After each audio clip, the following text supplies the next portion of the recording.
ডেপুটেশনের পরে যে সভা সংগঠিত হচ্ছে, এই সভার সাথী সংগ্রামী সভাপতি মণ্ডলীর সদস্যদ্বয়, মঞ্চে আসীন আছেন গণমুক্তি পরিষদের কেন্দ্রীয় কমিটির সভাপতি তথা আমাদের পার্টি ভারতের কমিউনিস্ট পার্টি মার্ক্সবাদীর কেন্দ্রীয় কমিটির অন্যতম সদস্য কমরেড নরেশ জমাতিয়া, এই তেলিয়ামুড়া মহকুমার জুমিয়া কৃষক এবং শ্রমিকদের যারা নেতৃত্ব দিচ্ছেন, সংগ্রামী বন্ধুগণ, আর আপনারা যারা আজকে এই তপ্ত রোদকে উপেক্ষা করে এই কর্মসূচিতে সামিল হয়েছেন, আমি আপনাদের সকলকে ত্রিপুরাজ্যের গণতান্ত্রিক আন্দোলনের তরফ থেকে এবং আমার নিজের তরফ থেকেও অভিনন্দন এবং শুভেচ্ছা জ্ঞাপন করছি। যত্ন খুলুমখা সবাইকে আদাব জানাচ্ছি। বন্ধুরা, আজকে চৈত্র মাসের 27 তারিখ। আমি একটু আপনাদেরকে কয়েকটা বছর পেছনে নিয়ে যেতে চাই। আজ থেকে 60 বছর আগে আজকের এই দিনে এই তেলিয়ামুড়া বাজারের চেহারা কীরকম থাকত? আজকের এরকম দিনে চৈত্রের শেষে কোনো রাজনৈতিক দলের এভাবে কোনো কর্মসূচি সংগঠিত করার তার কোনো সুযোগ ছিল কিনা, সুযোগ থাকতো কিনা, বা প্রয়োজন হতো কিনা? আমি কথা বলছি এই বিজেপি আইপিএফটি এখন ত্রিপুরামথাও এই সরকারের সাথে আছে। এই সরকার আসার আগে এরকম সময় মানে হলো চৈত্র সংক্রান্তির আগে প্রত্যেকটা গ্রামে ভিলেজ কমিটিতে অফুরন্ত কাজ, আর 500 টাকা, 1000 টাকা, 200 টাকার নোট নিয়ে কাপড়ের দোকানে, মুদির দোকানে,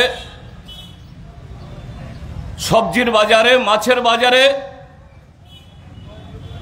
গ্রাম পাহাড় শহরের মানুষের লাইন। গরিব হোক ধনী হোক,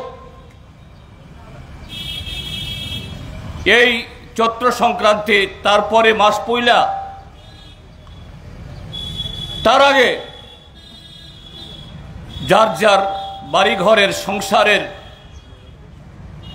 তার ছোটোখাটো হলেও সামাজিক বা ধর্মীয় অনুষ্ঠান থাকে, তার জন্য ব্যস্ততা। এই সময়েতে কোনো রাজনৈতিক দলের শত আহ্বান জানালেও এরকম একটা কর্মসূচি করার যেমন প্রয়োজনই হতো না, বা কেউ ডাক দিলেও সেই কর্মসূচিতে অংশগ্রহণ করানোর জন্য কাউকে পাওয়া যেত না। কিন্তু আজকে গত 7 বছর ধরে কি চৈত্র সংক্রান্তি, কি পৌষ সংক্রান্তি, কি বৈশাখ, কি জ্যৈষ্ঠ, কি আষাঢ়, কি শীত, কি গ্রীষ্ম, একাকার। এই রাজ্যের গরিব মানুষের, তাদের জীবন যন্ত্রণা বোঝার মানুষ কেউ নেই। তাদের চাহিদার কথা শোনার কেউ নেই। তাদের প্রয়োজন মেটানোর জন্য তাদের কাছে গিয়ে কথা বলবেন এরকম কেউ নেই। সেই জায়গায় আপনারা যারা সারা ভারত কৃষক সভা, ক্ষেত মজুর ইউনিয়ন, গণমুক্তি পরিষদ, গণতান্ত্রিক নারী সমিতি, সিআইটিও যারা করেন, আজকে পরিস্থিতি আপনাদেরকে বাধ্য করেছে আজকে শুধুমাত্র তেলিয়ামুড়াতে না, সারা ত্রিপুরাজ্যের মধ্যেই যে 12 দফা দাবি নিয়ে আজকে গণডেপুটেশন, এটা 40 লক্ষ মানুষের জীবন যন্ত্রণার যে প্রতিলিপি। এই ত্রিপুরাজ্যের গ্রাম, পাহাড়, সমতলের মানুষের তাদের যে কান্না, তাদের চোখের জল, তাদের যে জীবন মৃত্যুর লড়াইয়ের হাতিয়ার হিসাবে আজকে আপনারা পথে নামতে বাধ্য হয়েছেন। আমাদের পার্টি, ভারতের কমিউনিস্ট পার্টি মার্ক্সবাদী, আমি ব্যক্তিগতভাবে আপনাদেরকে হাজার হাজার কুন্ডিত জানাচ্ছি। আপনাদের এই সচেতন সংগ্রামে বলিষ্ঠ অকুতোভয় এই পদক্ষেপের জন্য এই লড়াই জারি রাখতে হবে। মনে রাখতে হবে, আজকে আপনাদের মিছিলে কয়জন ছিল, কয়শো ছিল, এটা গণার প্রয়োজন নেই। আজকে এখানে মিছিল কত লম্বা হয়েছে এভাবে বিচার করার কোনো প্রয়োজন নেই। আপনার এই মিছিলে হয়তো আজকে পদচারণা করেননি, অংশগ্রহণ করেননি, কিন্তু আজকে এই মিছিল এই তেলিয়ামুড়া বাজারে যারা আপনারা দেখেছেন, পথচারী হোক, সবজি ব্যবসায়ী হোক, অটো চালক হোক, রিক্সা চালক হোক, ক্ষুদ্র বা মাঝারি দোকানি যেই হোক, প্রত্যেকটা মানুষের সমর্থন আপনাদের পেছনে আছে, আমাদের পেছনে আছে। কেননা আপনি তাদের যে দুঃখ বেদনা, যে দুঃখ বেদনা সব আল্লাহদের কথা স্বাভাবিকভাবে ভয়মুক্ত পরিবেশে বলার সুযোগ নেই, আপনি সেটাই বলছেন। কালকে যারা আজকে আপনাদের এই কণ্ঠস্বর শুনেছে, আপনাদের এই মিছিল দেখেছে, আগামীকাল তারা সকলে হাঁটবে। এদিন আসছে। কমরেড নরেশ জমাতিয়া খুব সুন্দরভাবে সারা দেশের প্রেক্ষিতে, রাজ্যের প্রেক্ষিতে এটা তুলে ধরেছেন। আমাদের দেশের সরকার বা আমাদের রাজ্যের সরকার, আপনারা আজকে কি দাবি তুলেছেন? রেগাতে 200 দিন কাজ দিতে হবে, 600 টাকা মজুরি দিতে হবে। হ্যাঁ, তারা বলবে এটা তো গণমুক্তি পরিষদ, ক্ষেত মজুর ইউনিয়ন, কৃষক সভার দাবি। কেন? আমাদের দাবির আগে তো এটা তোমাদের প্রতিশ্রুতি। 2018 বিধানসভা নির্বাচনের আগে তোমাদের ভীষণ ডকুমেন্টে লক্ষ লক্ষ টাকা খরচ করে ছাপিয়ে বিনা পয়সায় যে তোমরা বিলি করেছো মানুষের কাছে, দিল্লি থেকে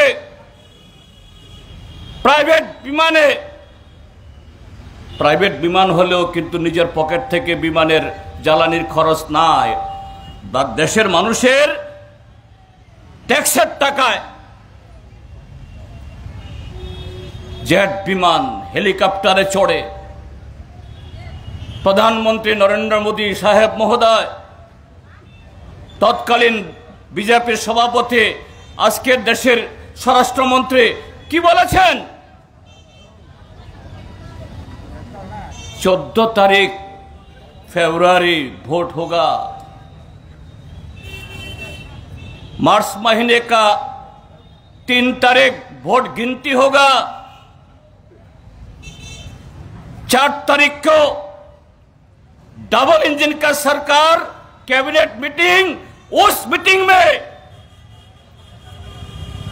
200 दिन का रेगा काम होगा और 340 रुपया मजूरी दिलाएगा। आरो तो अनेक किछुई, प्रथम बछरे 50,000 चाकुरी, शिक्षक कर्मचारीদের বেতন 2.5 গুণ করে দেবেন, আরো 4 বছর আগে থেকে বকেরা পাইয়ে দিয়ে এক একজনকে 15-20 লাখ করে পাইয়ে দেবেন। আমরা কিন্তু সেই দাবিগুলি করিনি, আমরা ন্যূনতম তাদের সে প্রতিশ্রুতিগুলো আজকে আমরা স্মরণ করিয়ে দিচ্ছি। কোথায় এই ত্রিপুরা রাজ্যের মানুষকে আরো কত প্রতিশ্রুতি 2018-তে 2023-এ ভারতীয় জনতা পার্টির প্রতিশ্রুতি এক এক ধরনের, আকাশচুম্বী, তার সাথে ত্রিপুরা মথা, আইপিএফটি,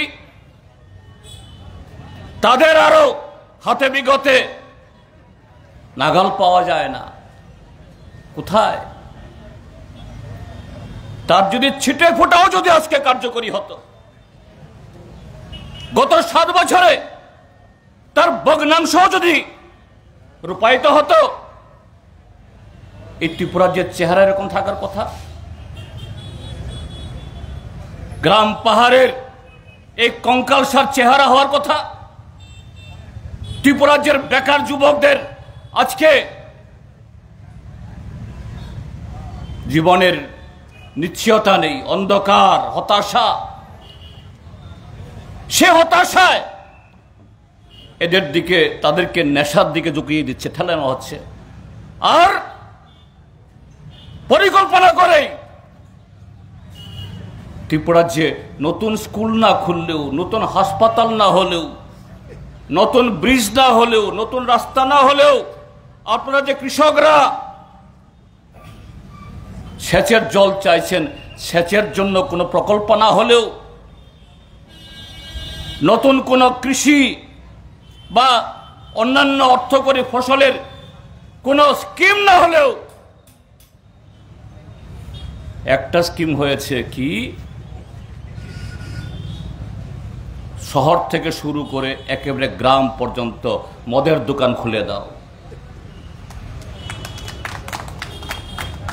পরিবারগুলোকে ধ্বংস করো, আর প্রশাসনকে, আরক্ষা বাহিনীকে দুর্বল করে দিয়ে, তাদের মেরুদণ্ড ভেঙে দিয়ে নেশা কারবারদের হাতে মানুষের ভাগ্য ছেড়ে দাও। আজকে ত্রিপুরা রাজ্যের মধ্যে তাই। কি তেলিয়াঙ্গরা, কি মরছড়া, কি ওই কল্যাণপুর, কাদের রাজত্ব, কাদের রমরমা? মুষ্টিমেয় অল্প কিছু লোক, যাদের হাতে অবৈধ টাকা, কালো টাকা, সংবিধান বহির্ভূত ক্ষমতা, জনগণ দ্বারা নির্বাচিত না হয়েও যারা তথাকথিত নির্বাচন হয়েছেন, তারা যেমন ছাপ্পা ভোটে, রিগিং ভোটে, তারাও জনগণের প্রতিনিধি না, তার চেয়ে বেশি ক্ষমতাবান। তারা আবার দেবতুল্য কার্যকর্তা, ভগবানের দূত, মানুষের দূত না, দেবতুল্য। আর এই দেবতুল্যরা হলো এই সমস্ত কারবারের, সমস্ত ঠেকের, সমস্ত ধরনের এগুলো নিয়ন্ত্রণের চাবিকাঠি। তাদেরকে প্রশাসন কিছু বলতে পারে না। প্রশাসনের মধ্যে 2-4 জন যারা মেরুদণ্ড সোজা রেখে, আত্মসম্মান বজায় রেখে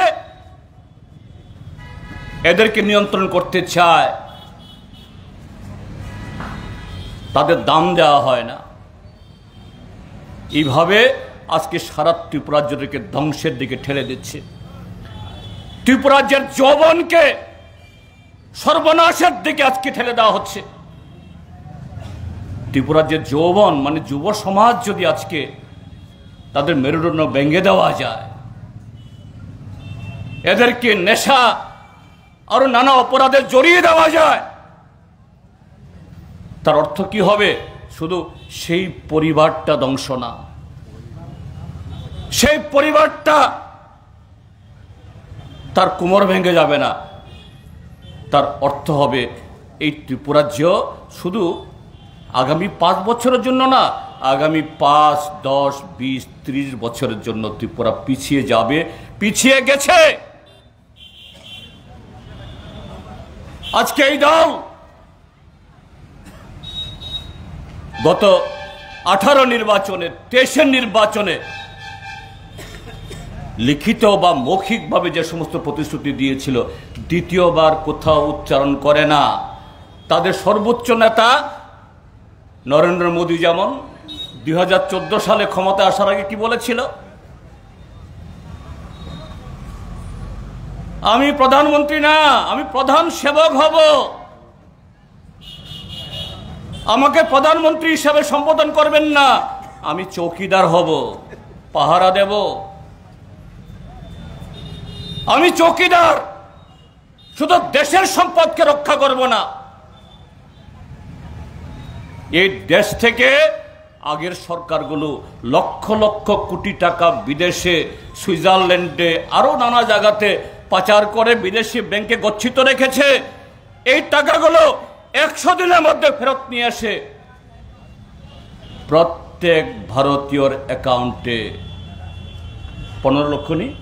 15 লক্ষ টাকা আমি পাইয়ে দেব, ঢুকিয়ে দেব। বছরে 2 কোটি করে, 5 বছরে 10 কোটি যুবকের চাকুরি দেব। কৃষকদের আইন 2 গুণা, 3 গুণা, 4 গুণা করব। জেলায় জেলায় শিল্প কাঠামি করব। দ্বিতীয়বার ত্রিপুরাতেও আর নির্বাচন ছাড়া তিনি আসেন না, কিন্তু আমাদের দেশ বিরাট বড়, 30-31টা রাজ্য, তার সাথে অঙ্গরাজ্য, কেন্দ্রশাসিত রাজ্য, সারা বছরে নির্বাচন লেগে থাকে। শুনেন আপনারা আমাদের মাননীয় প্রধানমন্ত্রীজির মুখে একটিবারের জন্য 2014 সালে যে সমস্ত প্রতিশ্রুতি তিনি দিয়েছিলেন এগুলো পুনরাবৃত্তি করেছেন? রূপায়ণের হিসাব তো প্রশ্নে ওঠে না, পুনরুচ্চারিত করেন, দ্বিতীয়বার এই শব্দ উচ্চারণ করে না। ঠিক তাই এই ত্রিপুরা রাজ্যের মধ্যেও 7 লক্ষ চাকরি প্রথম 5 বছরে, এখন তো আরো 2 বছর হয়ে গেছে। কৃষকদের আয় দ্বিগুণ করা, রেগা 200 দিনের কাজ, 340 টাকা মজুরি, শিক্ষক কর্মচারীদের বেতন 2 গুণ 2.5 গুণ, প্রত্যেক কনস্টিটিউয়েন্সিতে, প্রত্যেক বিধানসভা কেন্দ্রে কলেজ। উল্টো কি হচ্ছে? আজকে স্কুল বন্ধ হচ্ছে, শেষ বন্ধ হচ্ছে। বামপন্থী ফ্রন্ট সরকার যে রাস্তা, সেচের প্রকল্প নির্মাণ করে গেছে, এগুলো মুখ থুবড়ে পড়ে আছে। রেগা সাকুল্যে বছরে কাগজে পত্রে 40-50 দিন হয়, কাগজে পত্রে। বাস্তবে গ্রামীণ যারা জব কার্ড যাদের হাতে আছে, তাদের হাতে কদিনে টাকা যায়, কয় পয়সা যায়, কিন্তু উচ্চারণ কি? সুশাসন, ঘরে ঘরে সুশাসন। প্রথম সুশাসন হয়ে গেছে, দ্বিতীয় সুশাসন হয়ে গেছে, আমার মনে হয় কদিন পরে বলবে আবার তৃতীয় সুশাসন। এর আগে আরেকজন মুখিয়া, আরেকজন মুখ্যমন্ত্রী ছিল, কেন তাকে গদি থেকে ঘাড় ধাক্কা দিয়ে নামিয়ে ওই দিল্লিতে পাঠিয়ে দেওয়া হলো? রাজনীতিতে জনগণকে বলা দরকার, জনগণকে বলতে হয়। কেন বলা নেই, কোয়া নেই? যে কথায় কথায় বলতেন अपना आप हो जाएगा, सोच बदल ना होगा। 3 বছরের মধ্যে ত্রিপুরা রাজ্য একেবারে সারা দেশের মধ্যে মডেল হবে। তো এই মডেল মুখ্যমন্ত্রীকে কেন ঘাড় ধরে নামিয়ে দিল্লি পাঠিয়ে দেওয়া হলো 15 এখনো ব্যাখ্যা হয়নি। তিনিও বলতে সাহস করেন না। এখন ঘুরে ঘুরে কেবল আবুল তাবুল বকছেন। ইদানিংকালে আরো বেশি পাগল হচ্ছেন, আরো বেশি মুখে দিয়ে যা তা বের হচ্ছে। তাহলে ত্রিপুরা রাজ্য তো মডেল রাজ্য হয়ে গেছে। 1 নম্বর সুশাসন হয়ে গেছে, 2 নম্বর সুশাসন হয়ে গেছে। তাহলে সেই সুশাসনে কজনের চাকরি হয়েছে? সেই সুশাসনে গ্রামের যারা রেগা কাজ করেন তারা কতদিনের কাজ পাচ্ছেন? সেই সুশাসনে ত্রিপুরা রাজ্যে নতুন কটা স্কুল হয়েছে, নতুন কত কিলোমিটার রাস্তা হয়েছে। হ্যাঁ, বলছে নাকি আমাদের সময়েতে খোয়াই দিয়ে জাতীয় সড়ক, তেলিয়ামোড়া অম্পি অমরপুর হয়ে জাতীয় সড়ক। আরে বাবা, তোমরা যখন ক্ষমতায় আসনি, ত্রিপুরা রাজ্যের সংগ্রামী জনতা লাল ঝান্ডার নেতৃত্বে লড়াই করে দিল্লির তৎকালীন ইউপিএ সরকার এবং এই মোদী সরকারের কাছ থেকেও আদায় করে এই কাজগুলো ত্রিপুরা রাজ্যে তারা চালু করেছে। হ্যাঁ, তোমাদের সময়তে হয়তো বা শুরু হতে পারে বা শেষ হতে পারে, এখানে কৃতিত্ব তোমাদের নেই। তোমরা ফিতা কাটতে পারো, এই কৃতিত্ব লাল ঝান্ডার, এই কৃতিত্ব ত্রিপুরা রাজ্যের মানুষের। এখানে এই ত্রিপুরা রাজ্যের গত 7 বছরের এই ট্রিপল ইঞ্জিন সরকারের কোনো কৃতিত্ব, কোনো অংশগ্রহণ, কোনো যোগদান সেখানে নেই। আজকে হ্যাঁ, এরা বলছে বিকশিত ভারত, বিকশিত ভারত মানে বিকশিত ভারত মানে উজ্জ্বল। বিকাশ মানেটা কি? বিকাশ মানে শুধু মানুষের হাতে কিছু টাকা দেওয়া হলো, নগদ টাকা নেওয়া।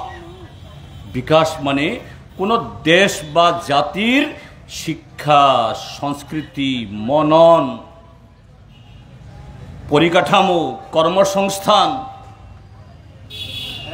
যারা প্রবীণ তাদের নিশ্চিত অবসর, সমাজের মধ্যে একটা ভারসাম্যতা, তারই অর্থ হলো বিকাশ, তারই অর্থ হলো বিকশিত। কিন্তু তাদের বিকশিত মানে কি? বিকাশ দেববর্মা। তাদের বিকশিত ভারত মানে হলো বিকাশ দেববর্মার বিকাশ। এই যে তেলিয়ামোড়া মহকুমা, আপনাদের এখানে 3 জন প্রতিনিধি আছেন।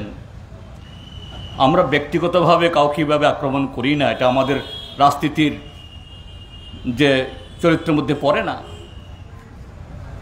কিন্তু মানুষ তো দেখছে, আপনি কি করে লুকাবেন? আপনি শত টিএসআর দিয়ে, পুলিশ দিয়ে, দেওয়াল দিয়ে আর চারিদিকে সমাজ বিরোধী তল্পিবাহক দিয়ে ঘিরে রেখে আপনাদের বিকাশকে আটকানোর জন্য, মানুষ যাতে না দেখতে পায়, এটা লুকানোর জন্য চেষ্টা করেন। এগুলি অপ্রকাশিত থাকে না। এদের কম্পিটিশন।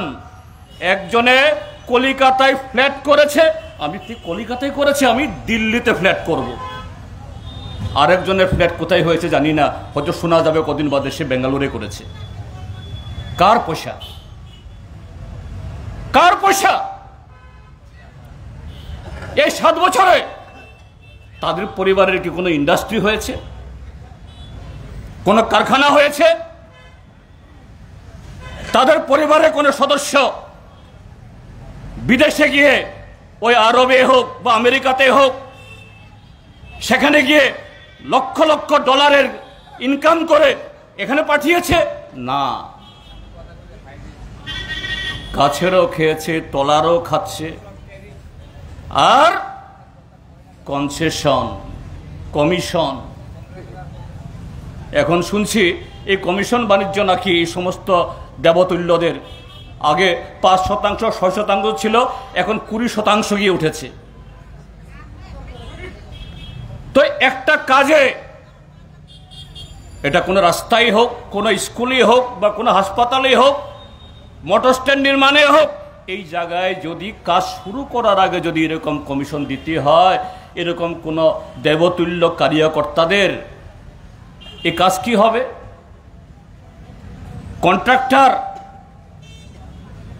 তিনি যেই হন, এখন যারা বিরোধী করেন তাদের তো কন্ট্রাক্টরি কাজ পাওয়ার পর সুযোগই নেই। পিডব্লিউডি হোক, আরডি হোক, এগ্রিকালচার হোক, ব্লক হোক, তার ধারে কাছে যাওয়ার সুযোগই নেই। কন্ট্রাক্টরি পায় কে? কাজ করে কে? যারা তাদের সাথে দহরম মহরম আছে তারাই বলছে, তারাই খবর দিচ্ছে, তারাই অতিষ্ঠ হয়ে বলছে। এটা কোন রাজত্ব? এরকম তো ছিল না। আমাদের ত্রিপুরাজ্যের মধ্যে দীর্ঘ 25 বছর বামপন্থী ফ্রন্ট সরকার ছিল, অফিস কাছারিতে এরকম পরিবেশ ছিল না। আজকে এটাই দস্তর, এটাই নিয়ম, এটাই আইন। আর একে চ্যালেঞ্জ করলে তার উপরে চড়াও হোক, তার ব্যবসাপাতি নষ্ট করে দাও, তার জীবন জীবিকার উপরে প্রতিবন্ধকতা তৈরি করো, এগুলি চলতে পারে? চলতে পারে না, স্বাভাবিক। আজকে যারা ভুল বুঝেছিল, মোহগ্রস্ত হয়েছিল, যারা ভেবেছিল ঠিক আছে ত্রিপুরাজ্যের যারা নেতৃত্ব তাদের এর পরিচিতি হয়নি, এখন যারা মুখ্যমন্ত্রী, মন্ত্রী, বিধায়ক, বিধায়িকা, এরা সাধারণ মানুষ। কিন্তু দিল্লি থেকে যখন এসে বলছেন, সাংবিধানিক পদেও বিশাল বিশাল চেয়ারে মালিক, নিশ্চয় ত্রিপুরাজ্যের কিছু গতি হবে, হচ্ছে। কাজেই সে বিকশিত ভারতের অংশীদারি। বিকাশ একেবারে হচ্ছে না তা নয়, সে কয়েকজনের বিকাশ, এই ত্রিপুরাজ্যের আমজনতার বিকাশ না। যারা বিরোধী দল করেন তাদের তো প্রশ্নে ওঠে না। এমনকি বিজেপিকেও যারা বিশ্বাস করেছিলেন, বিজেপিকেও যারা আস্থা রেখেছিলেন, তাদেরও না। আজকে প্রায় 2-3 দিন বাদে আমরা দেখি এই রাজ্যে সেই অটল বিহারীর জমানায়, মুরলী মনোহর যোশীর জমানায়, এখানে যখন বিজেপির সংগঠন ছিল না তখন যারা বিজেপির পতাকা পুঁতেছিলেন, বিজেপির পতাকা চিনিয়েছিলেন ত্রিপুরাজ্যকে, আজকে তারা পাত্তা পায় না। তারাই বলছে এই বিজেপি, এই জমানা, এই রাজত্ব, এটা আমরা চাইনি। ত্রিপুরা মানুষের জন্য এটা কল্যাণকারী হতে পারে না, এটা পরিবর্তন করা দরকার। তার সাথে একই ত্রিপুরা মথা আইপিএফটি, তাদের প্রতিটি পদক্ষেপ, প্রতিটি শব্দ চয়ন, প্রতিটি স্লোগান শুধু মানুষকে প্রতারণা করা, ঠকানো। Tripuraland, greater Tripuraland, no compromise, পৈলা জাতি, উলব জাতি, কোথায় আজকে? 5 বছরের বেশি সময় ধরে এডিসিতে ভোট নেই। ভিলেজ কমিটির সেই ভোটের দাবি তুলতে সাহস করে না, তুলতে দেওয়া হয় না। কিন্তু বিজেপির গুণগান গাইতে হয় তাদেরকে। ওই যখন প্রথমে একদিকে রাজবাড়ির ঐতিহ্য, ত্রিপুরাজ্যের পাহাড়ি জনগণের রাজবাড়ির প্রতি একটু দুর্বলতা আছে। এই দুর্বলতা থাকা অস্বাভাবিক না, অন্যায়ও না।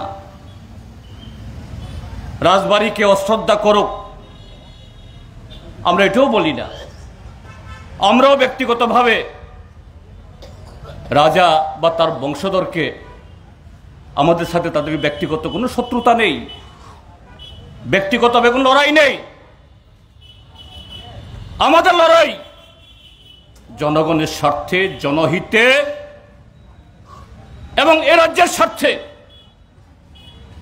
আমরা বলি 1400 বছর যদি রাজারা যদি বছরে একটা করে স্কুল খুলে যেত, তাহলে অন্তত পাহাড়ে 1400 স্কুল হতো। 1400 বছরে যদি একটা পরিবারকে শিক্ষার আলো তার ঘরে পৌঁছতে পারত, অন্তত 1400 পরিবার শিক্ষিত উন্নত হতো। 1400 বছরে যদি বছরে একটা করে জনপদ, একটা করে গ্রাম, বড় মোড়ার উপরে হোক বা 18 মোড়ার উপরে, একটা করে গ্রামকে যদি পরিকাঠামোর সাথে সংযুক্ত হতো, তাহলে 1400 বছরে 1400 গ্রাম আলোকিত হতো। এটা করিনি। সে 1949 ইংরেজিতে রাজতন্ত্রের যখন অবসান হয়, ত্রিপুরাজ্যের সব গ্রাম অন্ধকার, ত্রিপুরাজ্যের 99.9% মানুষ নিরক্ষর, ত্রিপুরাজ্যের পাহাড়ি এলাকা, সভ্যতার কোনো পদচিহ্ন সেখানে পড়েনি। আমরা সেটাই বলেছি, ব্যক্তিগত শত্রুতা না। কাজেই সে রাজতন্ত্রের অবসান ঘটিয়ে জনগণতন্ত্র প্রতিষ্ঠার কথা বলেছি আমরা। এটা কি অন্যায়? জনগণতন্ত্র মানে কি? মানুষের কল্যাণ, মানুষের প্রগতি। এবং বামপন্থী ফ্রন্ট সরকার ক্ষমতায় এসে সুস্থিরভাবে আমরা আমাদের সেই কর্মসূচির প্রতিপালন করতে পেরেছি তা তো নয়। আপনার তেলিয়ামুড়ার মানুষ আরো ভালো এর সাক্ষী। এটিপিএলইউ, টিএনবি, এনএলএফটি, টাইগার ফোর্স, তার সাথে আবার পাল্লা দিয়ে বিএনএলএফ, এই সমস্ত শক্তিকে মোকাবেলা করে আমাদের স্কুল করতে হয়েছে, রাস্তা করতে হয়েছে, সেচ করতে হয়েছে, ইলেকট্রিক তার নিতে হয়েছে। এবং তার সুবাদেই আজকে গত 7 বছর এই খরার মধ্যেও এখনো ঠিক সেরকম মৃত্যুর মিছিল হয়নি। এতে ডাক্তার মানিক সাহা সরকারের কোনো কৃতিত্ব নেই। এই কৃতিত্ব বামপন্থী ফ্রন্ট সরকারের 25 বছরের লড়াই সংগ্রাম, তার ফসল।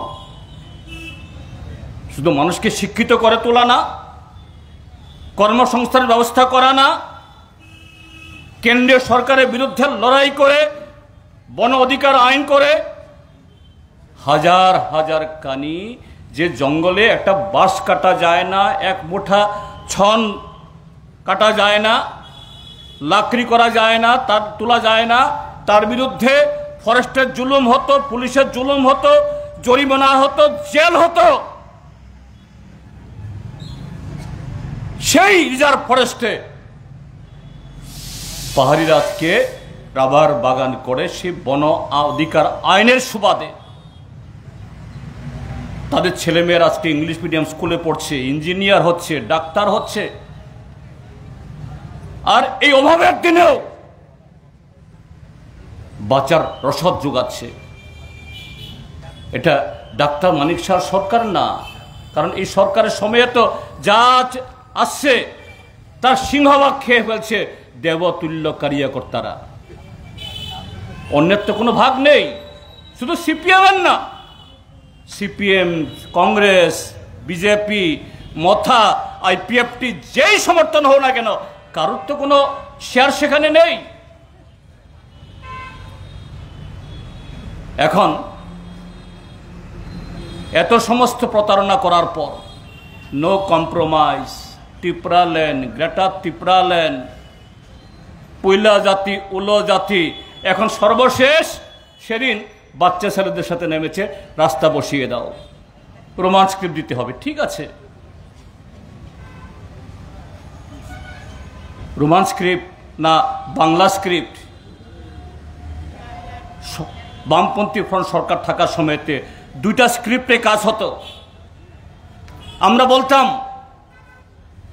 ত্রিপুরাজ্যের মানুষ যদি রোমান স্ক্রিপ্ট সংখ্যাগরিষ্ঠ মানুষ চায় সেটাই হবে। একতরফা আমরা বিরোধিতা করিনি, কিন্তু বাংলাও অনেকে চায়, কাজী বাংলাও চলতে থাকবে। কিন্তু এই অল্প বয়সী ছেলে মেয়েদের তাদের আবেগের সাথে খেলে রাস্তায় বসিয়ে দেওয়া হলো। ঠিক আছে, রাস্তা রুকু হবে। রাস্তা রুকু কার জন্য? মানুষের জন্য। রোমান স্ক্রিপ্ট কার জন্য? ত্রিপুরাজ্যের ককবরকবাসীদের জন্য। ত্রিপুরাজ্যের ককবরকবাসীর বিকশিত হোক, অককবরকবাসী তারাও চায়। তারা চায় না এরকম তো না। তা না হলে পরে ককবরক ভাষা কি করে 1979 ইংরেজিতে স্বীকৃতি পেল? কি করে এডিসি হলো?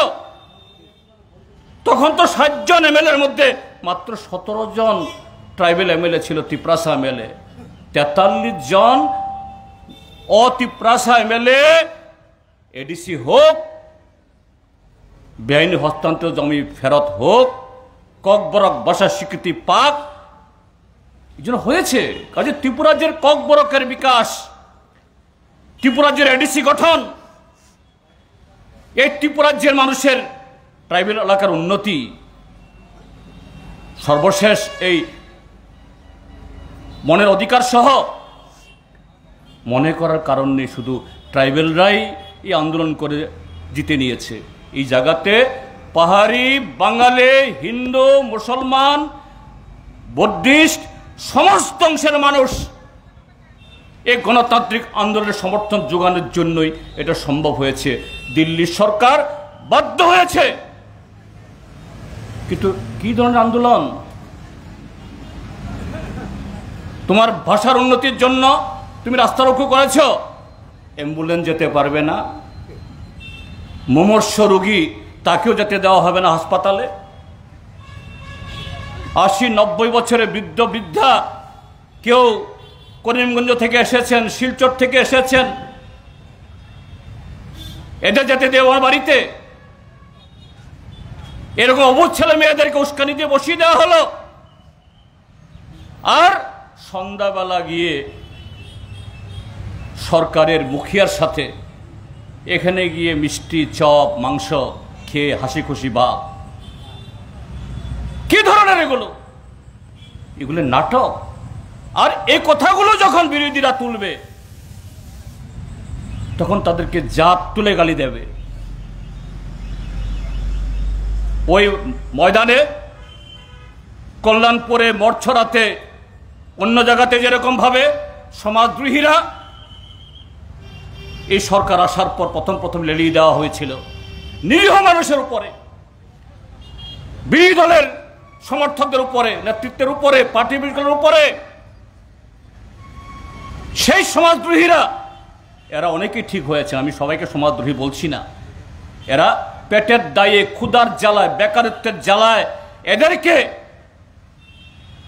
এই পাপ কাজে লিপ্ত করা হয়েছে। তারা এখন সবাই তা করেন না। এখন চাইলেই বাইক বাহিনী লম্বা মিছিল করানো যায় না। কিন্তু এই বাইক বাহিনী সমাজদ্রোহীদের ভাষা, মুখের ভাষা কেড়ে নিয়ে মন্ত্রী এখন বিধানসভায় ব্যবহার করছে। বাইক বাহিনী লজ্জা পাবে। আরে আমরাও তো এরকম কইতাম না রে। মাননীয় মন্ত্রী মহোদয়রা বিধানসভায় দাঁড়িয়ে যে ভাষা প্রয়োগ করেন, আপনাদের তেলিয়ামুড়ার বাইক বাহিনী লজ্জা পাবে। আরে বাপরে বা, আমরাও তো এরকম কইতাম না। এ হলো বিজেপি। কেন? পায়ের তলার মাটি হারাচ্ছে। তাদের সমস্ত কুকীর্তি মানুষ দেখছে, এরা দিন গুনছে। গত 29শে জানুয়ারি আমাদের পার্টির সম্মেলনকে কেন্দ্র করে জনসভা করব, আপনারা জানেন। 1 মাস আগে থেকে আমরা মাঠ চেয়েছি, আস্তাবল মাঠ। দেওয়া হয়নি। উমাকান্ত চেয়েছি, দেওয়া হয়নি। বাধ্য হয়ে আমরা আগরতলা শহর রাজপথে আমরা করেছি। ট্রেন বন্ধ, অনেক জায়গাতে বাস বন্ধ, অঘোষিত হরতাল, কিন্তু হাজারে হাজারে কাতারে কাতারে মানুষ আগরতলাতে উপস্থিত হয়ে জানান দিয়েছে। সেদিন আমরা বলেছি, ভারতীয় জনতা পার্টি আজকে থেকে তোমাদের দিন গোনা শুরু করো, তোমাদের পতনের তারিখ ক্যালেন্ডার দেখে দেখে একদিন একদিন করে কাটো। মুখে হয়তো অন্য কথা বলবে। আমি শুনেছি, দেখছি আজকে পত্রিকাতে আমাদের রাজ্যের মাননীয় মুখ্যমন্ত্রী, তিনি আবার পেশায় ডাক্তারও, প্রফেসরও। ডাক্তার প্রফেসরদের প্রতি আমাদের শ্রদ্ধা থাকে, শ্রদ্ধা আছে, হওয়াই উচিত। স্বর্ণবাসী কথা কম বলেন, কিন্তু কি বললেন গতকাল ধর্মনগরে গিয়ে? সরকারের অনুষ্ঠান, বলছে আগামী নির্বাচনে সিপিএমকে নোটার সাথে লড়াই করতে হবে। আরেকটা সরকার অনুষ্ঠানে গিয়ে বলছেন পঞ্চায়েত বিকশিত হলে পরে দেশ বিকশিত হবে, দেশের অর্থনীতি উজ্জ্বল হবে। তো পঞ্চায়েতকে বিকশিত করার দিক থেকে বাধাকে? গত পঞ্চায়েত নির্বাচনে এই তেলিয়ামুড়া, কল্যাণপুরে আমাদের প্রার্থী যারা, এদেরকে প্রার্থীপদ জমা দিতে বাধা দিয়েছিল কে? যখন পঞ্চায়েত নির্বাচন হবে, লোকসভা নির্বাচন হবে, বিধানসভা নির্বাচন হবে, এমনকি সমবায় সমিতি নির্বাচন হবে, মানুষের বাড়ি জ্বালিয়ে দেবে, পোলিং এজেন্টদের বাড়ি জ্বালিয়ে দেবে, দোকানপাট ভেঙে দেবে, তাদের বাড়ি ঘরে লোক অটো টমটম চালায়, এদেরকে নামতে দেবে না। আর তুমি এখন গিয়ে বলছো পঞ্চায়েত যদি শক্তিশালী হয়, গ্রাম শক্তিশালী হলে রাজ্য শক্তিশালী হবে। গ্রামকে দুর্বল করছি কে? হ্যাঁ, আমরা দেবতুল্য কার্যকর্তাদের কথা বলছি, কার্যকর্তাদের কোনো দোষ নেই, আমি সেদিক থেকে তাদেরকে দোষারোপ করব না। দোষী কারা? কোন দলে, এটা বিজেপি হোক বা কংগ্রেস হোক বা যে কোনো দলেই হোক, কোন দলের সব লোক খারাপ হয় না। ভারতীয় জনতা পার্টির মধ্যেও অটল বিহারী বাজপেয়ী, তাদের সঙ্গে লড়াই ছিল আমাদের, কিন্তু অটল বিহারী বাজপেয়ীকে আমরাও শ্রদ্ধা করি। তিনি বিজেপির সর্বোচ্চ নেতা ছিলেন, প্রধানমন্ত্রী ছিলেন। তিনি উচ্চকণ্ঠে বলতেন, বুক ফুলিয়ে বলতেন, গণতন্ত্রে কেউ জিতবে, কেউ হারবে, কেউ বসবে, কেউ উঠবে, যদি এটাকে না মানা হয় সে দেশ রক্ষা হবে না। কাজে গণতন্ত্র, সংবিধান, এবং সংবিধান এই দেশের মানুষের কাছে যে প্রতিশ্রুতি দিয়েছে, একে সুরক্ষিত রাখতে হবে।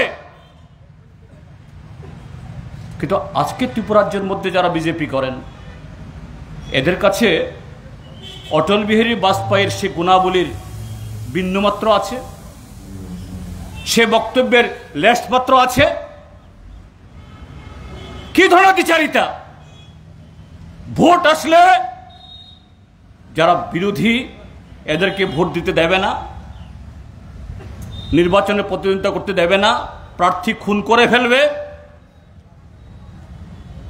গণনা কেন্দ্রে ঢুকে সেখানে ছাপ্পা ভোট দিয়ে যারা হেরে যায়, এদেরকে জোর জবরদস্তি করে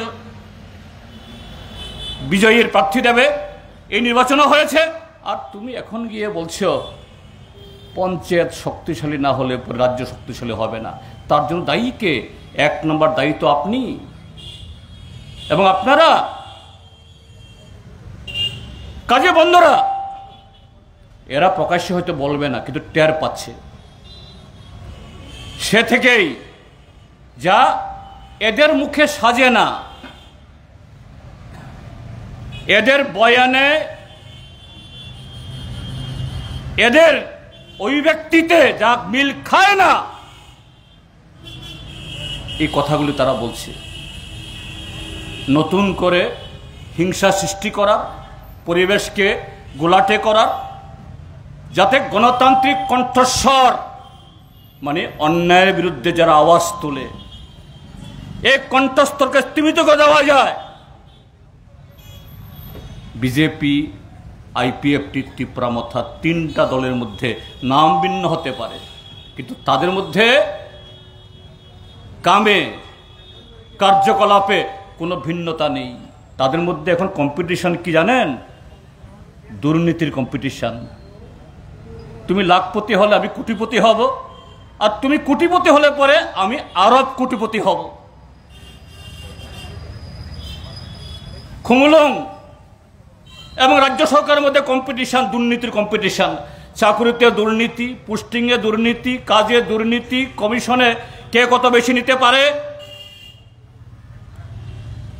তার বিরুদ্ধে এই রাজ্যের প্রতিটি জনপদে, প্রতিটি পাড়ায় পাড়ায়, এ রাজ্যের কোনায় কোনায় মানুষ ক্রমশ ঐক্যবদ্ধ হচ্ছে।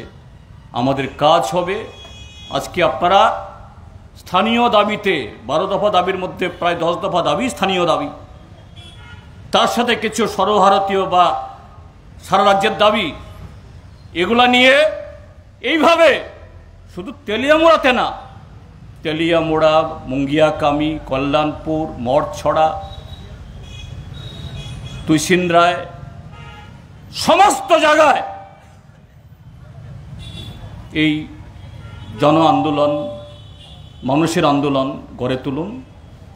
দেখবেন এই উঠান জায়গা দেওয়া যাবে না। আমি কয়েকজন কমিটিকে বলছি, এই ঘরে জায়গা দেওয়া যাবে না। আর মাত্র 6-7 মাস পরে দেখবেন ত্রিপুরা রাজ্যের মধ্যে কিভাবে বাঙ্গান শুরু হয়েছে। কাজে আমাদের দায়িত্ব তাদের আহ্বান জানানোর জন্য, তাদের জায়গা দেওয়ার জন্য, কোনো কায়েমি স্বার্থ না, কোনো ব্যক্তিকে এমএলএ মন্ত্রী বানানোর জন্য না, এই রাজ্যকে রক্ষা করার, এই রাজ্যের কৃষি, এই রাজ্যের শিক্ষা, এই রাজ্যের স্বাস্থ্য, এই রাজ্যের যে সুশাসনের, প্রকৃত সুশাসনের যে ঐতিহ্য, এটাকে পুনরুদ্ধার করার জন্য এই আন্দোলন এটাই একমাত্র পথ। যারা আজকে এগুলাকে অস্বীকার করছে, ধ্বংস করার চেষ্টা করছে, তারা নিজেরাই ধ্বংস হবে। তার জন্য আগামী দিন আরও বেশি বেশি করে প্রস্তুতি নিন। এই কথাগুলো বলে আবারও আপনাদের সকলকে, যারা আমাদের বক্তব্য দূর থেকে শুনেছেন, তাদের সকলকে কৃতজ্ঞতা জানিয়ে আমার বক্তব্য সেখানে শেষ করছি। সবাইকে নমস্কার। খুলুমখা, ইনকলাব জিন্দাবাদ।